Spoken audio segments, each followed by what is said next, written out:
الحمد لله رب العالمين والصلاة والسلام على رسوله الكريم وعلى آله وأصحابه أجمعين. أما بعد، أعوذ بالله من الشيطان الرجيم. بسم الله الرحمن الرحيم. لقد كان لكم في رسول الله أسوة حسنة. صدق الله العظيم. وقال رسول الله صلى الله عليه وسلم: بعثت لأتم مكارم الأخلاق، أو كما قال عليه الصلاة والسلام. محترم حضرات، حاضرین مسجد، ربیع الاول کا مہینہ شروع ہو گیا ہے. یہ وہ مہینہ ہے اس مہینے میں اللہ تعالیٰ نے جناب محمد رسول اللہ صلی اللہ علیہ وسلم کو اس دنیا میں مبعوث فرمایا. حضور اکرم صلی اللہ علیہ وسلم کی ذات گرامی وہ ذات گرامی ہے جس کی اتباع ایمان کا حصہ ہے. اگر ایک مسلمان یا ایک انسان صرف لا الہ الا اللہ پڑھے، اسے مانے، اس کا عقیدہ ہو اللہ ایک ہے، اور محمد رسول اللہ صلی اللہ علیہ وسلم پر نہ یقین کرے، نہ ایمان لائے، نہ آپ کے اعمال اپنی زندگی میں لائے، تو کیا صرف لا الہ الا اللہ پر ایمان لانے والا مسلمان ہوگا؟ نہیں ہوگا. ایمان کے لیے لازم اور شرط ہے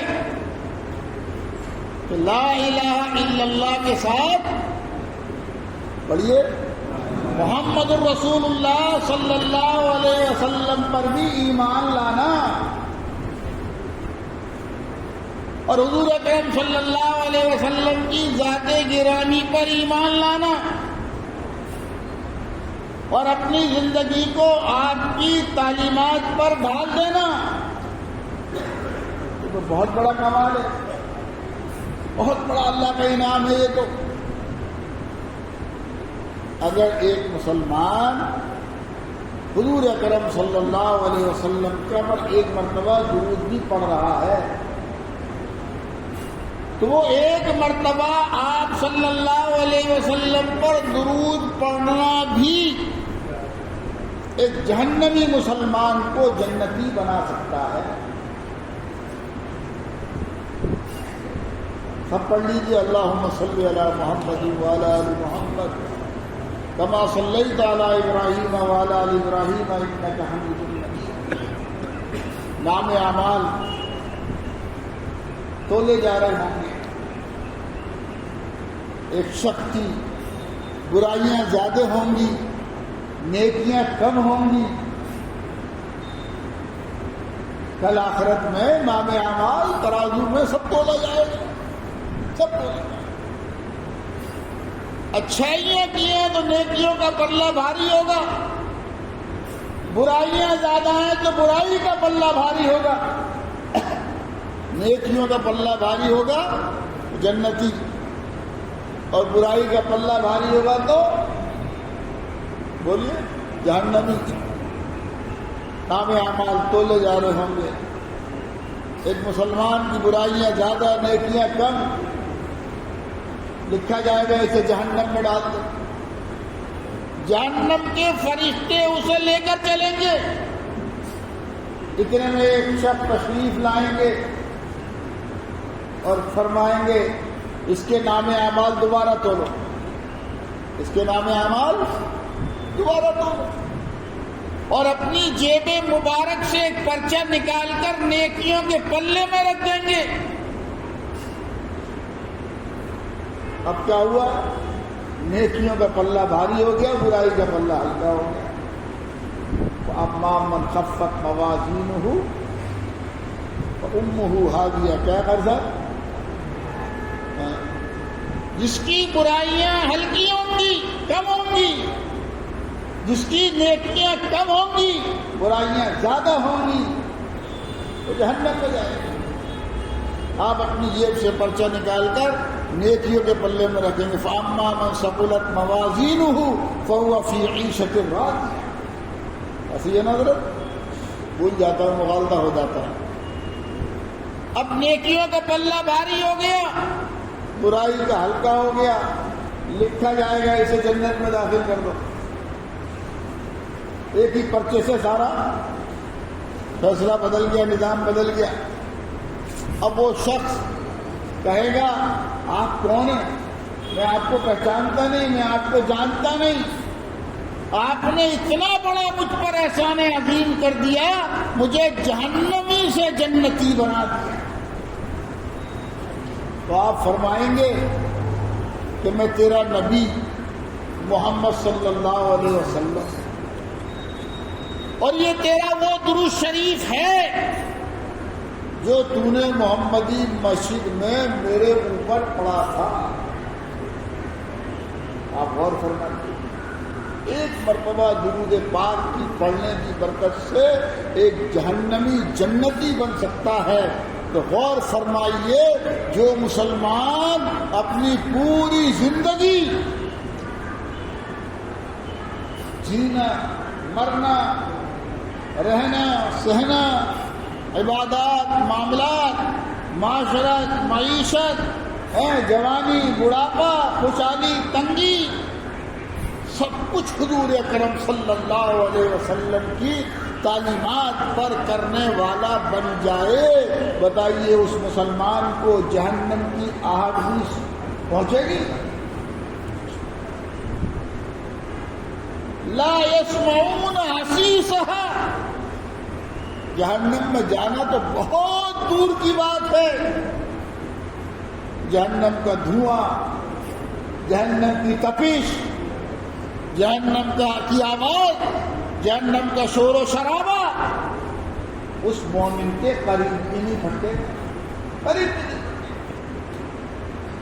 وہ نبی محمد رسول اللہ صلی اللہ علیہ وسلم اللہ نے امت محمدیہ کو، یعنی ہمیں آپ کو دیے ہیں۔ فرمایا اللہ تبارک و تعالی نے، لقد من اللہ علی المؤمنین، اللہ تعالی نے ایمان والوں پر احسان فرمایا۔ اذ بعث فیہم رسولا من انفسہم، انہی میں سے اللہ نے رسول بھیج دیا۔ اگر رسول محمد صلی اللہ علیہ وسلم فرشتہ ہوتے، جی انسان نہیں ہوتے، اور پھر اللہ کی بندگی کرتے، پھر اپنی ساری زندگی اللہ کی بندگی میں گزارتے، تو مسلمان یا انسان کیا اعتراض کرتے ہیں؟ یہ تو فرشتے ہیں، انہیں نہ بھوک لگتی ہے، نہ پیاس لگتی ہے، نہ یہ لباس پہنتے ہیں، نہ یہ شادی کرتے ہیں، نہ ان کے بچے ہیں، نہ ان کو بشری تقاضے ہیں۔ اگر یہ اپنی ساری زندگی اللہ کی بندگی میں گزار رہے ہیں تو ان کا کوئی کمال نہیں ہے۔ ان کی تو مثال ایسے ہے جیسے کوئی نابینا یہ کہہ دے بچپن سے، جس کی آنکھیں نہ ہوں، آنکھوں میں روشنی نہ ہو، وہ یہ کہہ دے میں نے کبھی اپنی زندگی میں کسی نامحرم عورت کو نہیں دیکھا، آپ اسے ولی مانو گے؟ آپ اس اندھے کو، نابینا کو جو آنکھوں سے اندھا ہے اور وہ کہہ رہا ہے میں نے کبھی اپنی زندگی میں کسی نامحرم عورت کو نہیں دیکھا، دوسرے کی بیٹی اور بہو پر نگاہ نہیں ڈالی، آپ اسے ولی مانو گے؟ نہیں مانو گے۔ آپ کو تجھے نظر ہی نہیں آتا، تو کیا دیکھے گا؟ لیکن اگر ایک 7 فٹ کا خوبصورت، صحت مند، مالدار، عزت دار، عہدے دار، باوسائل، ساری دنیا کی نعمتیں میسر ہیں، ان میں سے ایک نوجوان کھڑا ہو کے کہہ رہا ہے کہ الحمدللہ میں نے اپنی ساری زندگی ساری جوانی میں کسی نامحرم عورت کو نظر اٹھا کے نہیں دیکھا. آپ کیا کہو اس کے بارے میں؟ یہ ولی ہے، آج کے دور کا یہ ولی ہے، متقی پرہیزگار آدمی ہے. اسی لیے اللہ نے کسی فرشتے کو نبی بنا کر نہیں بھیجا، انسان کو نبی بنا. ساری بشری ضرورتیں، انسانی ضرورتیں ان کے اندر پیدا کی، اور اس کے بعد انہوں نے اپنی پوری زندگی اللہ کی گود میں، ماں کی گود سے لے کر، آتا ہے نا علم حاصل کرو، ماں کی گود سے لے کر قبر کی گود میں جانے تک حضور اکرم صلی اللہ علیہ وسلم نے ماں کی گود سے لے کر اور اللہ کے پاس رخصت ہونے تک اپنی ساری زندگی اللہ کی بندگی میں گزاری. حضرت دائی حلیمہ رضی اللہ تعالی عنہ فرماتی ہیں، آپ کو دائی حلیمہ کا پورا قصہ معلوم ہے کہ حضور صلی اللہ علیہ وسلم کو دودھ پلانے کے لیے کس طرح مکے کی عورتیں لایا کرتی تھی، دائیاں امیروں کے بچوں کو دودھ پلانے کے لیے لایا کرتی تھی. پورا قصہ آپ کو معلوم ہے. فرماتی ہیں کہ میں نے بہت مرتبہ چاہا کہ اپنے دونوں پستانوں کا دودھ محمد رسول اللہ صلی اللہ علیہ وسلم کو پلا دوں، اور آپ کے دودھ شریک بھائی کو بکری یا اونٹنی کا دودھ پلا دوں گی.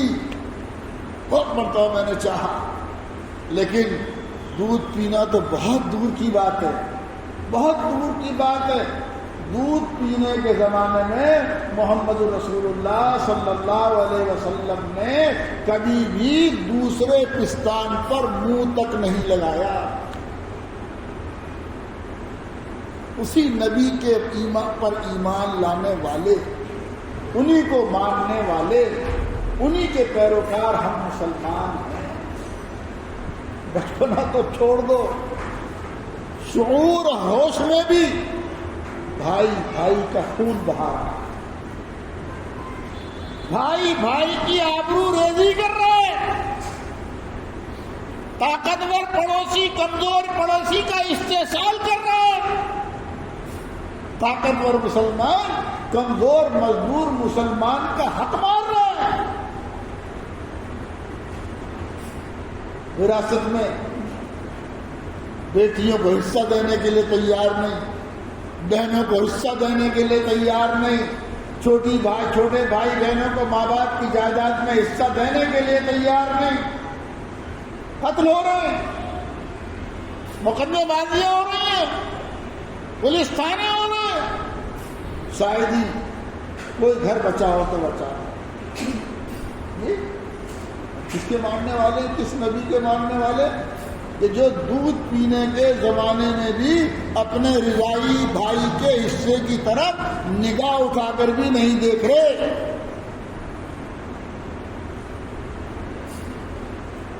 اور پھر حافظ صاحب نے فرمایا حالات حاضرہ کا بات ہوگی. ارے بھائی جو حالات آ رہے ہیں، جو آ گئے ہیں، یہ آئیں گے یا نہیں آئیں گے؟ میں شوگر کا مریض ہوں، دوا بھی نہیں کھا رہا، پرہیز بھی نہیں کر رہا، مٹھائی بھی چھوٹ کے کھا رہا ہوں، بالکل فرصت سے کھا رہا ہوں، جتنا چاہے کھا رہا ہوں، تو شوگر بڑھے گی کب ہوگی؟ جب بڑھے گی تو شوگر بڑھنے کے بعد جو نقصانات ہیں دل سے لے کر دماغ سے لے کر دل تک اور دل سے لے کر پیروں تک، وہ سارے نقصانات شوگر کے بڑھنے کے بعد عمل میں آئیں گے نہیں آئیں گے؟ اب میں روتا رہوں، چلاتا رہوں، گڑ گڑاتا رہوں، اور پرہیز میں بھی جو ہے وہ ٹیبلٹ کی جگہ، انجیکشن کی جگہ رس گلہ ہی کھاؤں، جلیبیاں ہی کھاؤں، امرتیاں ہی کھاؤں، پرہیز میں بھی گلاب جامن کا ہی استعمال کروں، کیا نتیجہ نکلے گا؟ ہے کوئی دنیا کا ڈاکٹر جو میرا علاج کر دے؟ یہی حال کم و بیش آج ہمارا مسلمانوں کا ہے. حالات حاضرہ ہمارے اوپر کیوں مسلط ہوئے ہیں؟ میں نے ایک مولانا کا بیان سنا، مستند عالم ہے، مفتی ہیں، کہ جب مسلمانوں کو مذہب اسلام پر عمل کرنے کی پوری آزادی ہو، غور فرمائیے گا، جب مسلمانوں کو مذہب اسلام پر، ارکان اسلام پر عمل کرنے کی پوری آزادی ہو اور مسلمان اسلام کے ارکان پر عمل نہ کریں تو اللہ تعالیٰ ایسے حکمراں مسلط کرے گا کہ اب اگر عمل بھی کرنا چاہیں گے تو نہیں کر سکتے۔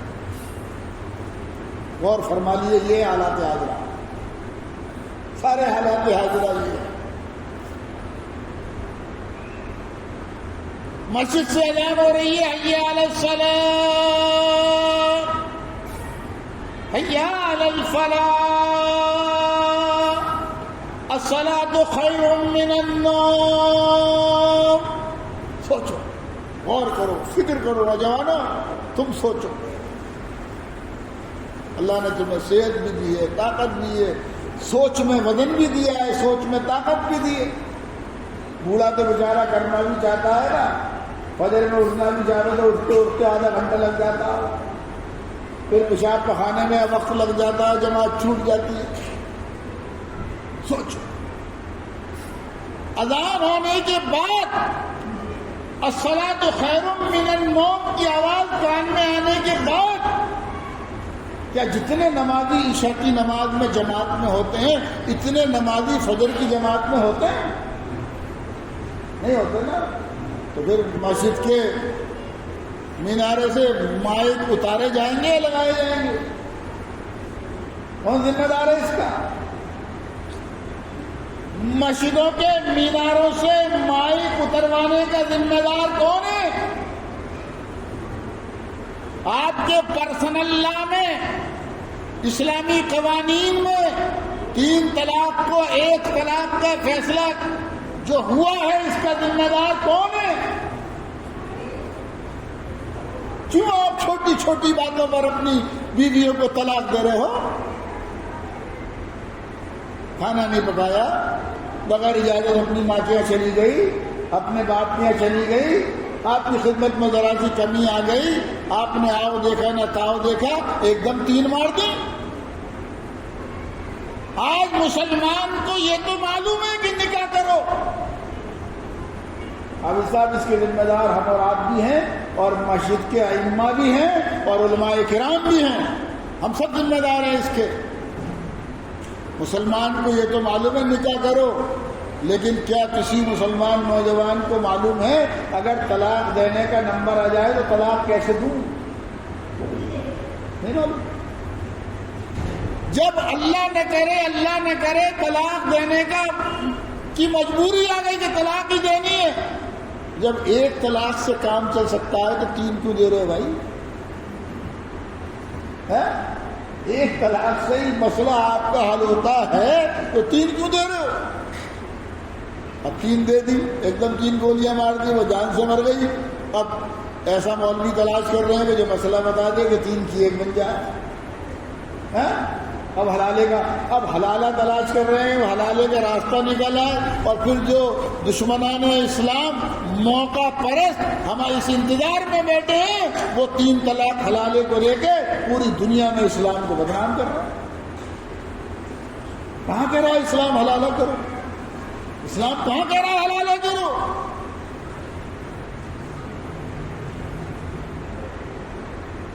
آج مدارس کا سروے ہو رہا ہے، مدارس کی جانچ ہو رہی ہے، کون ذمہ دار ہے اس کا؟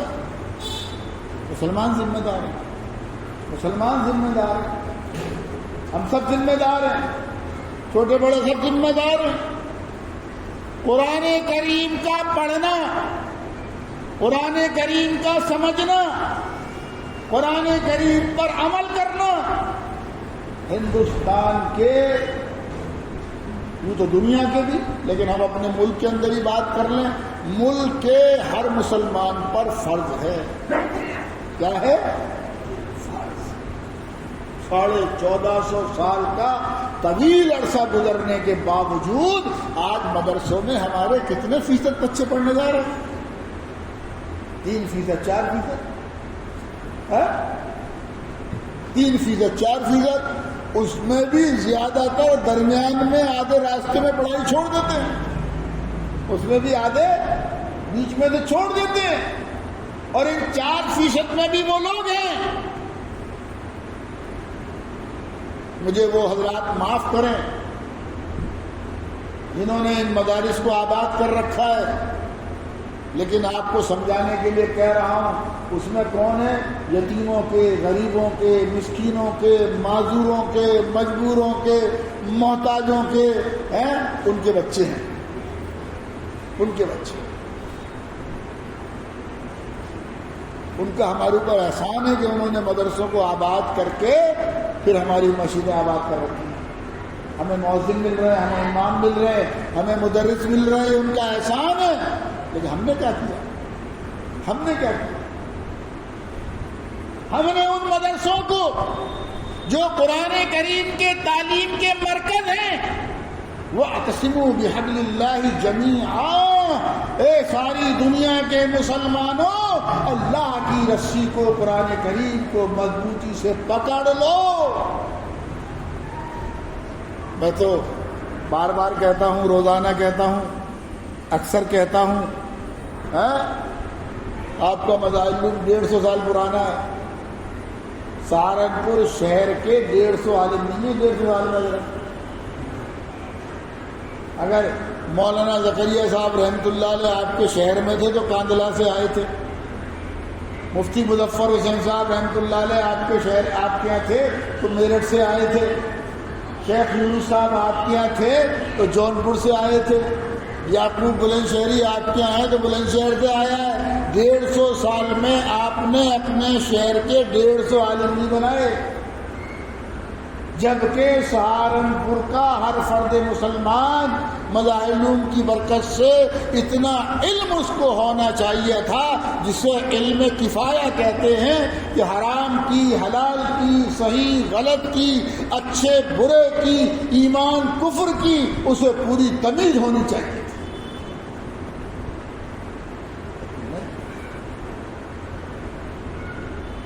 یہ حالات حاضرہ جو ہمارے اوپر ہے نا، یہ شوگر جو بڑھ رہی ہے،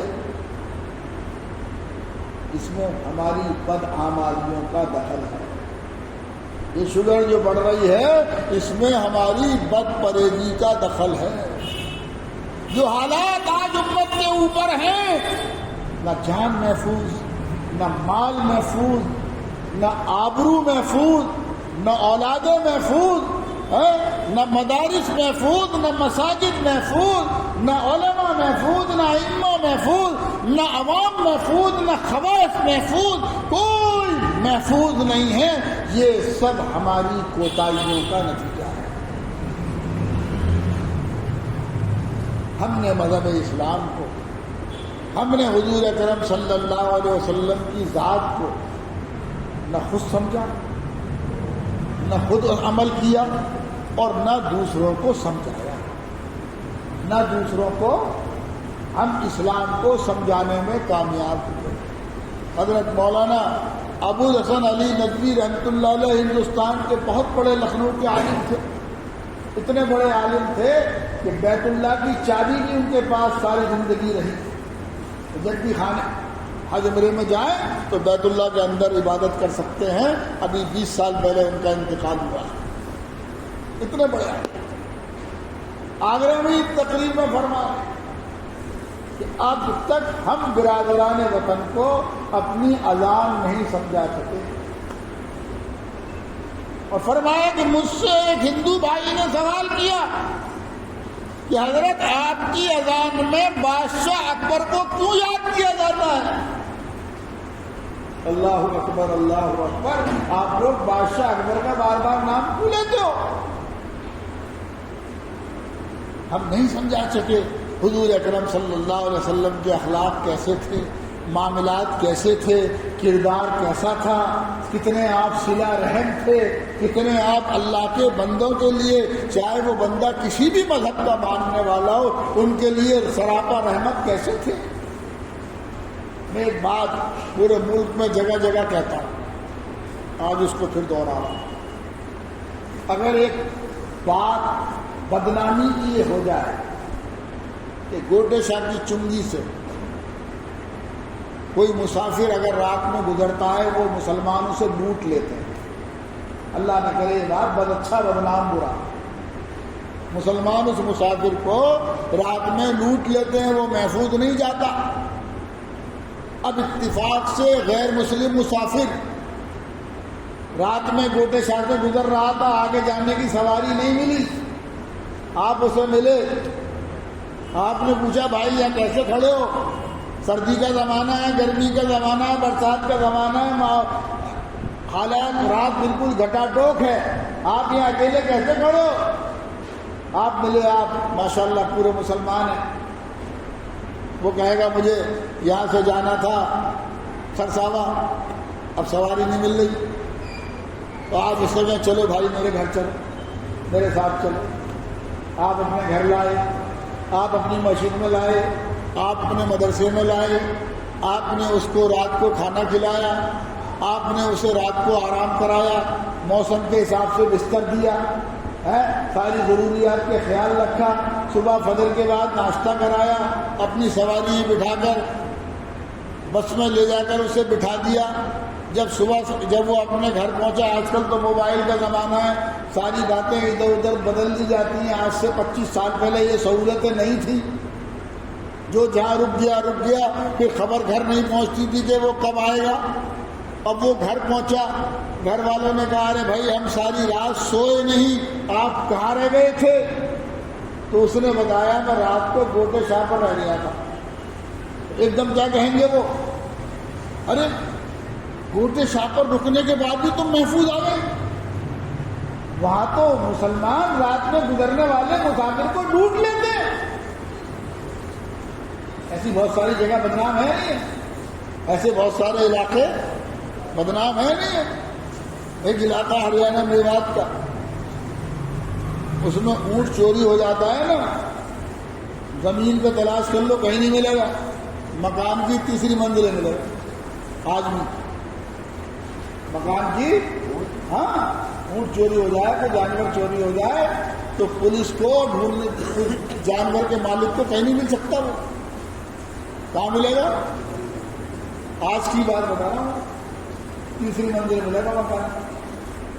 بعض چیزیں ہمارے اعمال کی وجہ سے معروف اور مشہور ہو جاتی ہیں۔ اور وہیں کے ایک قصہ ہے، اسکارپیو کے اندر 11 جانور، 11 بھینسیں بھر کے لا رہے تھے۔ کتنی؟ 11۔ پولیس والوں نے کہا بھائی ہم تمہیں چھوڑ دیں گے، کچھ نہیں کہیں گے، بھائی انہیں باہر اتارو، پھر اندر بٹھا کے دکھاؤ۔ ایک سے ایک ماہر آدمی پڑا ہوا۔ خیر، ایک بدنام، بد اچھا بدنام برا۔ اب اس سے کہا جائے گا، اس سے پوچھیں گے گھر والے بھائی رات میں تم کہاں رہ گئے؟ وہ کہے گا میں گوڑے شاہ پر رہ گیا۔ کیا کہیں گے وہ چھوٹتے ایک دم؟ کیا کہیں گے؟ ارے گوٹے شاہ پر رہ گئے، تم بچ کر آ گئے۔ سنا وہاں کے مسلمان تو اکلوتے مسافر کو رات میں لوٹ لیتے ہیں، تو کیا جواب دے گا؟ اب جواب آپ سے پوچھنا چاہتا ہوں، بچاؤ بچوں، کیا کہے گا؟ کیا کہے گا؟ بتاؤ۔ اگر میری سب بات بے تکی باتیں میری آپ کی سمجھ میں آ رہی ہیں تو بتاؤ کیا کہے گا؟ وہ کہے گا جو آپ نے سنا ہے وہ غلط ہے۔ کیا کہے گا؟ جو آپ نے سنا ہے گوٹے شاہ کے بارے میں وہ غلط ہے۔ مجھے تو پکا سچا مسلمان، داڑھی ٹوپی کرتے والا اپنے گھر لے گیا، سب سے آرام دہ گھر کی جگہ میں مجھے بٹھایا، کھانا کھلایا، سلایا ہے، اور صبح مجھے ناشتہ کرا کے سواری بٹھا کے آیا، اور مجھ سے پوچھا تمہارے پاس کرائے کے پیسے نہ ہو تو پیسے بھی لے لو، ٹکٹ بھی میرا لے کے دے دیا۔ یہی کہے گا یا کچھ اور کہے گا؟ ہم نے اپنا کردار، یہی کردار ہے جناب محمد رسول اللہ صلی اللہ علیہ وسلم کا، جو آپ نے کو میں نے سمجھانے کی کوشش کی۔ ایک غیر مسلم حضور اکرم صلی اللہ علیہ وسلم کے بعد مسجد نبوی میں آیا، اس نے قیام کیا اور قیام کے درمیان بستر پہ یا مسجد میں پیشاب پخانا کر کے وہ چپکے صبح سویرے نکل گیا. جب صحابہ نے دیکھا تو اللہ کے نبی نے دیکھا اور صحابہ نے دیکھا, صحابہ کو بہت غصہ آیا. تو اللہ کے نبی صلی اللہ علیہ وسلم نے اس کا پیشاب پخانا اپنے ہاتھ سے صاف کیا. اور جب یہ بات اسے پتہ چلی, یا وہ اپنا کوئی سامان بھول گیا تھا, تلوار وغیرہ چھوڑ گیا تھا, واپس لوٹ اسے لینے کے لیے, سامان کو لینے کے لیے آیا اور دیکھا آقا میرا پیشاب پخانا صاف کر رہے, وہیں پر ایمان لے آیا. یہ ہے کردار نبوی صلی اللہ علیہ وسلم, جو آج ہمارے اندر دور سے دور تک بھی نظر نہیں آتا. میں تو کہتا ہوں زندگی میں اپنے علماء کی اور بزرگوں کی قدر نہیں کرتے, اور جب کسی بزرگ کا انتقال ہو جاتا ہے تو اس کے جنازے کو کندھا دینے میں اتنا ثواب سمجھتے ہیں کہ جنازے کی بے حرمتی بھی کر ڈالتے ہیں. بزرگوں کے, ہماری آج کی قوم کے نوجوانوں کو اپنے بزرگوں کے جنازہ اٹھانا بھی نہیں آتا. شاہ مفتی عبد القیوم صاحب رائے پوری رحمۃ اللہ علیہ کا انتقال ہوا 2-4 سال پہلے. لاکھوں لوگ جنازے میں پہنچ گئے, اتنے پہنچ گئے کہ جنازہ رکھ کر نماز بھی نہیں ہو سکی. جنازے کو اٹھا کر بند کمرے میں تالے میں رکھنا پڑا, تب نماز جنازہ ہوئی. کیا یہی مسلمانی ہے؟ کیا یہی اسلام ہے؟ کیا یہی کردار ہے؟ یا کیا یہی تعلیمات نبی صلی اللہ علیہ وسلم ہے؟ تعلیمات نبی صلی اللہ علیہ وسلم تو دلوں پر حکومت کرنے کا نام ہے. ہم اپنے بچپن میں دیکھتے تھے ہندو مسلم جہاں ملی جلی آبادی تھی, مغرب کی نماز کے بعد سینکڑوں ہندو عورتیں اپنے بچوں کو گود میں لیے کھڑی رہتی تھیں. آپ ہی لوگ جن کا دن رات ان کے سامنے, یہ نماز پڑھ کے نکلیں گے, ہمارے بچے پہ دعا کریں گے, ہمارے بچے کی بیماریاں دور ہو جائیں. آج ہمارے نام سے نفرت کر رہے ہیں, ہمارے کام سے نفرت کر رہے ہیں, ہماری ذات سے نفرت کر رہے ہیں, ہماری گاڑی ٹوپے سے نفرت کر رہے ہیں. کیوں؟ اس لیے کہ وہ دیکھ رہے ہیں مسلمان اپنے سگے بھائی کے خون کا پیاسا ہے, مسلمان اپنے سگے بھائی کی آبرو کا پیاسا ہے, مسلمان اپنے سگے بھائیوں کی راحت اور آرام کا پیاسا ہے. جب یہ اپنے کو نہیں چھوڑ رہا تو ہمیں کیا چھوڑے گا؟ میرے بزرگوں, نوجوانوں, حضور اکرم صلی اللہ علیہ وسلم کی مناسبت سے میں نے سب سے پہلے تو اپنی ہی مغفرت کو سامنے رکھتے ہوئے میں کوشش کرتا ہوں ربیع الاول کے پورے مہینے میں سیرت پہ بیان کروں. آدھا گھنٹے بیان ہوگا, 10-20 مرتبہ صلی اللہ علیہ وسلم کہنے کا موقع ملے گا. میرے ساتھ آپ سب بھی کہیں گے, 100-200 مرتبہ ہو جائے گا. میری اور آپ کی مغفرت کا سامان ہو سکتا ہے. اسی نسبت سے میں نے آیت پڑھی, لقد کان لکم فی رسول اللہ اسوۃ حسنہ. حضور اکرم صلی اللہ علیہ وسلم کی پیدائش سے لے کر موت تک زندگی کے تمام شعبوں میں مسلمانوں تمہارے لیے روشن تعلیمات موجود. انہیں پڑھو, پڑھنا نہیں آتا ہے تو انہیں پڑھوا کر سنو, انہیں سمجھو اور ان پر عمل کے بغیر بھائی بات بننے والی نہیں ہے. اور ایک حدیث پاک میں نے پڑھی, لقد کان لکم کو حضور اکرم صلی اللہ علیہ وسلم نے فرمایا, میں اخلاق حسنہ کو پورا کرنے کے لیے بھیجا. وَإِسْتُ لِأُتِمَّ مَكَارِمَ الْأَخْلَاقِ. حسن اخلاق نام ہے حضور اکرم صلی اللہ علیہ وسلم کی سیرت مطہرہ کا. جو مسلمان اس سے متصف نہیں ہے وہ مومن کامل نہیں ہو سکتا. اسلام تو وہ مذہب ہے کہ ایک فاحشہ بدکار عورت اپنے جوتے میں پانی نکال کر ایک جانور کتے کو پلاتی ہے تو اس کی برکت سے اس فاحشہ بدکار عورت کی مغفرت ہوتی ہے. حضور اکرم صلی اللہ علیہ وسلم کے ہزاروں واقعات ہیں یہودیوں کے ساتھ، عیسائیوں کے ساتھ، مشرکین کے ساتھ، آپ پر ظلم کرنے والوں کے ساتھ، آپ کو ہجرت کے لیے مجبور کرنے والوں کے ساتھ، آپ کو مکے سے نکالنے والوں کے ساتھ آپ نے ہمیشہ اخلاق حسنہ کا سلوک معاملہ فرمایا۔ جب آپ نے مکہ مکرمہ فتح کیا، آپ کا سب سے بڑا دشمن، آپ نے فرمایا اس کو بھی معافی، اور جو اس کے گھر میں چلا جائے اس کو بھی معافی۔ یہ ہے ہم ذرا ذرا سی باتوں پر، چھوٹی چھوٹی باتوں پر، اپنی ناک کی خاطر، اپنی انا کی خاطر بھائی بھائی سے ساری زندگی بولنا چھوڑ دیتا ہے، پڑوسی پڑوسی سے بولنا چھوڑ دیتا ہے۔ سوچو، اللہ تعالیٰ مجھے، آپ کو، ہم سب کو، امت کے ہر فرد کو حضور اکرم صلی اللہ علیہ وسلم کی ساری تعلیمات پر عمل کرنے کی توفیق عطا فرمائے۔ بزرگوں، نوجوانوں، وطن عزیز ہندوستان میں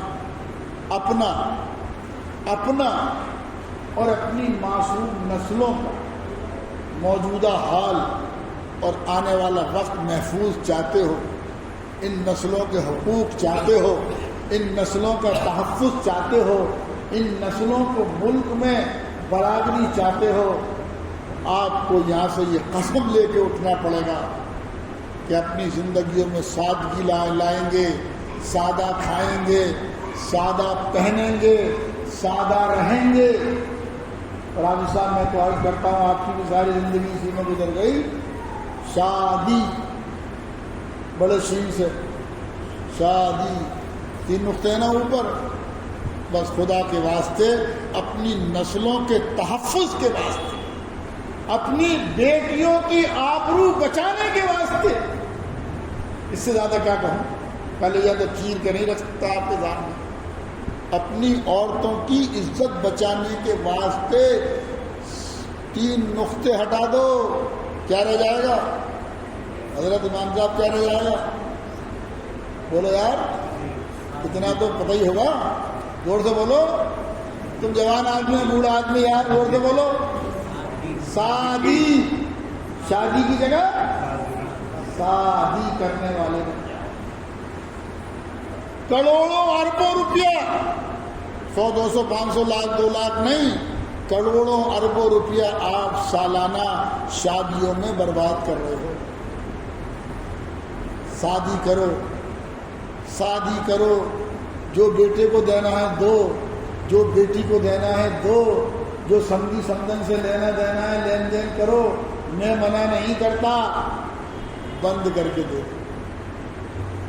بند کر کے دے، جتنا دے سکتے ہو بیٹی کو دو، جتنا دے سکتے ہو داماد کو دو، بند کر کے دو۔ کسی بیوہ کی، کوئی یتیم بچی، کسی بیوہ کی بچی جسے اپنی جوان بیٹی کے ہاتھ پیلے کرنے کے لیے 2 جوڑی کپڑے بھی نہیں ہیں، اگر اس کی نگاہ آپ کی شادی پر پڑ گئی، مظلوم کی آپ کی بیٹے اور بیٹی کی شادی پر پڑ گئی، خدا کی قسم کھاتے اللہ کے گھر میں کہتا ہوں، وہ شادی خانہ آبادی نہیں رہ سکتی۔ مظلوم کی ساتوں آسمان چین کے اللہ کے پاس جاتے۔ شادی کرو، شادی، اور اس پیسے کو بچاؤ، کروڑوں اربوں روپیہ ہے سالانہ، اسے بچاؤ، اور اپنے ان معصوم بچوں کے لیے مذہبی تعلیم کے ساتھ ساتھ دنیا کی جتنی اعلیٰ سے اعلیٰ اصلی تعلیم انہیں دے سکتے ہو تو۔ آج کے زمانے کے اندھیروں میں اگر روشنی حاصل کرنے کا کوئی راستہ، کوئی اوزار اور ہتھیار ہے، اس کا نام ہے تعلیم، تعلیم، تعلیم۔ آج کے زمانے کے جو حالات حاضرہ، ہر طرف اندھیرے ہی اندھیرا، ہر طرف اندھیرا ہی اندھیرا ہے، کہیں کوئی سننے والا نہیں، کہیں کوئی دیکھنے والا نہیں، اس لیے کہ جو سمیع علیم تھا ہم نے اسے ہی ناراض کر رکھا ہے، تو کون سنے گا ہماری؟ جو ہماری شہ رگ سے زیادہ قریب ہے وہی ہماری سن نہیں رہا، اسے ہی ہم نہیں سنا رہے، تو جو ہمارے گناہوں کی وجہ سے ہم پہ مسلط ہے وہ ہم تک ہماری کیسے سن لے گا؟ وہ تو مسلط ہی اس لیے ہوا ہے۔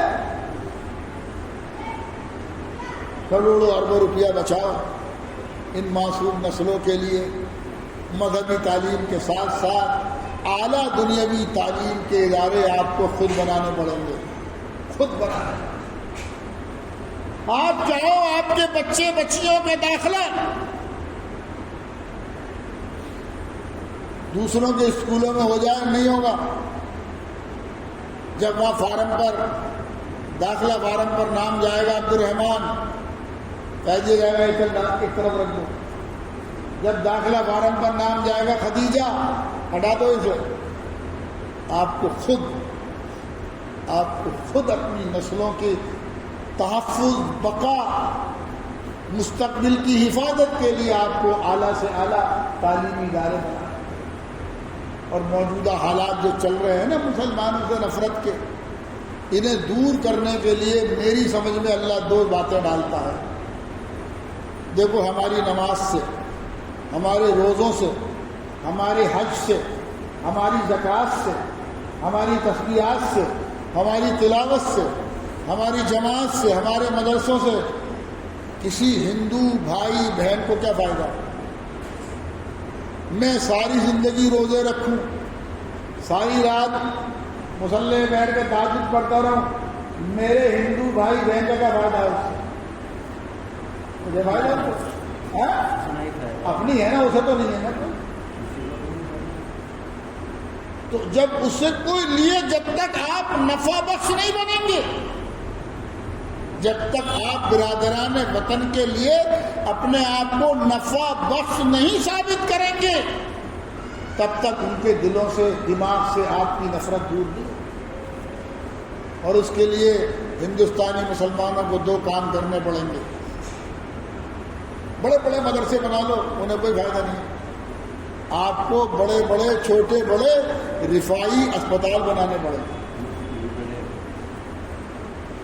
آپ کو بڑے بڑے، چھوٹے بڑے، بڑے یا چھوٹے جو بھی ہو، آپ کو ہر گلی محلے کوچے میں رفاعی اسپتال بنانے پڑیں گے، امدادی اسپتال بنانے پڑیں گے۔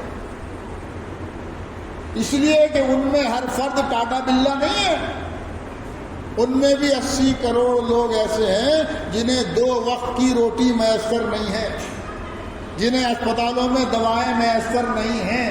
جب آپ ہر گلی محلے کوچے میں رفاعی اور امدادی اچھے سے اچھے خدمت والے، حسن اخلاق والے ڈاکٹرنیوں کے کلینک اسپتال بنائیں گے تو وہ آپ کے یہاں علاج کرانے آئیں گے، اور آپ کے حسن اخلاق سے متاثر ہو کر جو ان کے دل و دماغ میں نفرت ہے، اللہ اس کو نکال دے گا۔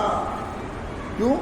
آپ کسی اچھے سے عامل کو بٹھا دیجئے، مسلمان کم اور ہندو بھائی بہن زیادہ اس کے علاج کرانے والے ملیں گے۔ پھر نہیں دیکھتے وہ کہ کتنے بڑے حضرت جی اور کتنے بڑے ملا جی بیٹھے ہیں، انہیں دکھ رہا ہے یہاں سے نفع ہونا ہے تو وہیں جائیں گے۔ ایک کام یہ کرنا ہے۔ دوسرا کام، آپ کو دنیاوی تعلیم کے چپے چپے پر تعلیمی ادارے بنانے، اس میں آپ اپنے بچے بچیوں کو بھی پڑھائیے اور ان کے ساتھ ساتھ برادران وطن کے غریب بچے بچیوں کو بھی پڑھائیے۔ جب ان کا ایک بچہ پہلی کلاس سے 12 کلاس تک آپ کے انتظام میں، آپ کے حسن انتظام میں، آپ کے اسکول میں، آپ کے کالج میں 12 سال تک فری آپ کے بچے بچوں کے ساتھ پڑھے گا، اور آپ کے اخلاق اور آپ کا کردار اور آپ کا حسن سلوک دیکھے گا، اور وہ پڑھنے کے بعد کہیں پر پولیس والا بنے گا، کہیں پر کسی دفتر میں منشی یا کلرک بنے گا، یا اوپر چل کے ڈی ایم کلکٹر بنے گا، تو میں اپنے تجربے کی روشنی میں کہہ رہا ہوں کہ وہ آپ سے نفرت نہیں کرے گا، بلکہ وہ آپ کی خدمت کرے گا، خدمت، آپ سے مانوس ہو۔ آپ کے شہر کا ایک بہت بڑا NRI، باہر ملک میں رہنے والا ایک عالمی تاجر ہے، بہت مالدار ترین تاجر ہے، لیکن اس کا بچپن مسلم محلے میں آپ کے درمیان گزرا ہے اور اپنے پڑوسی کے ایک گھر میں وہ دن رات رہتا تھا، کھاتا پیتا تھا جی، اور ان کے یہاں اس کی پرورش ہوئی ہے۔ آج وہ دنیا کا عالمی آدمی ہونے کے باوجود اگر سہارنپور میں اپنے مندر کو بھی چندہ دیتا ہے تو وہ اپنے مسلمان دوست کے جس کے گھر میں پلا بڑا تھا ان کے ہاتھ سے دلواتا ہے۔ آج کی بات بتا رہا ہوں، یہ کہانی نہیں بتا رہا ہوں، آج کی بات بتا رہا ہوں۔ یہ ہے اس کا فائدہ۔ دو کام آپ کو کرنے پڑے، بتاؤ کیا مشکل ہے؟ سہارنپور شہر میں کتنے مسلمان ہیں؟ کتنے مسلمان ہیں سہارنپور شہر میں؟ 10-5 لاکھ ہیں۔ 5 لاکھ مسلمان سال بھر میں صرف 100 روپے دے دیں، کتنے پیسے ہو گئے؟ 500 لاکھ روپے ہو گئے جی۔ بتاؤ کون سا ادارہ نہیں بن جائے گا؟ کون سا ادارہ کھڑا نہیں ہو جائے؟ نہ سمجھو گے تو مٹ جاؤ گے ہندی مسلمانوں، تمہاری داستہ تک بھی نہ رہے گی داستہ۔ ابھی تو اللہ نہ کرے حالات رہتے ہوئے اگر موجودہ بیماریوں کا علاج نہیں کیا، حل تلاش نہیں کیا تو ابھی تو غنیمت ہے۔ کل کو ان نسلوں کا ایمان اور اسلام پر قائم رہنا بھی مشکل ہو جائے گا۔ اور اللہ نہ کرے ایمان چلا گیا، دنیا بنے یا نہ بنے، اگر ایمان چلا گیا تو آخرت برباد ہو گئی، آخرت برباد۔ تب آپ اس سے بڑا گھاٹے کا کوئی سودا ہو سکتا ہے؟ ہر بچے کو پڑھاؤ، ہر بچی کو پڑھاؤ، اپنی زندگیوں میں سادگی لاؤ، سادہ کھاؤ، سادہ پہنو، سادہ رہو، اور صرف ایک کام کر لو، شادی کو شادی کر دو، آپ کو کسی سے کوئی چندہ لینا نہیں پڑے گا، خود آپ کے پاس کروڑوں اربوں روپے ہڑتال جانا ہوگا۔ ان نسلوں کو پڑھاؤ، ہر بچے کو پڑھاؤ، ہر بچی کو پڑھاؤ۔ ہم بھی آپ کے علاقے میں حبیب گڑھ میں بچیوں کا ادارہ چلا رہے ہیں، یہاں معارف القرآن چلا رہے ہیں، اور شہر میں سینکڑوں مدرسے الحمدللہ ادارے ہیں، سستی رعایتی فیس کے ساتھ دینی اور دنیاوی تعلیم کے ساتھ ہم بچیوں کو ادارہ چلا رہے ہیں۔ آپ کے 20 سال سے آپ سے درخواست ہے، آئیے دیکھیے اور زیادہ سے زیادہ بیٹیوں کے وہاں داخلے کرائیے۔ بچی پڑھے گی، بیٹی پڑھے گی، ماں پڑھے گی، نسلیں پڑھے گی۔ آئیے دیکھیے، زیادہ سے زیادہ بچیوں کو پڑھائیے، بچوں کو پڑھائیے، ان کی اچھی سے اچھی تعلیم کا انتظام کیجیے، اپنے آپ کو حضور اکرم صلی اللہ علیہ وسلم کی تعلیمات کے حوالے کر دیجیے۔ خدا کی قسم، جو اللہ رات دیتا ہے، کیا وہ اللہ صبح کرنے پر قادر نہیں ہے؟ بتاؤ، جو اللہ رات لاتا ہے وہ صبح کرنے پر قادر نہیں ہے؟ جس اللہ نے ہماری بدعمالیوں کی وجہ سے ہم پر یہ عذاب مسلط کیا ہے، کیا وہ اللہ اس عذاب کو ہٹانے پر قادر نہیں ہے؟ اس سے تعلق قائم کرو، اس سے محبت کرو، اس کے لیے جیو، اس کے لیے مرو، اور اس کے نبی صلی اللہ علیہ وسلم کی تعلیمات کو مضبوطی سے پکڑو، کرو گے انشاءاللہ۔ اللہ تعالی ہم سب کو حسن فکر اور حسن عمل کی توفیق عطا فرمائے۔ بزرگوں، میرے ساتھ مدرسہ معارف القرآن کے نگراں ناظم قاری افضل صاحب موجود ہیں۔ آپ سے درخواست ہے، حضور صلی اللہ علیہ وسلم کی نسبت اور محبت اور آپ کے ایصال ثواب کے لیے معارف القرآن میں کچھ تھوڑا سا تعمیری کام ہونا ہے۔ حفظ قرآن کے جو بچے رہتے ہیں ان کے لیے آنے والے موسم کو سامنے رکھتے ہوئے کچھ کھڑکیاں بننی ہیں، کچھ دروازے بننے ہیں، کچھ غسل خانے پخانے بننے ہیں، تھوڑا سا تعمیری تقاضا ہے۔ آپ حضرات حضور صلی اللہ علیہ وسلم کی نسبت پر جو بھی صدقہ کرنا چاہیں اس رومال میں ڈال دیجئے، پھر میں انشاءاللہ دعا کراتا ہوں۔ جو بھی جس کو اللہ کے نبی صلی اللہ علیہ وسلم کی نسبت پر جو بھی جس کو موقع ہو حصہ لیجئے، میں دعا کراتا ہوں۔ درود شریف پڑھیے. اللہم صلی علی محمد وعلی آل محمد کما صلیت علی ابراہیم وعلی آل ابراہیم انک حمید مجید. اللہم بارک علی محمد وعلی آل محمد کما بارکت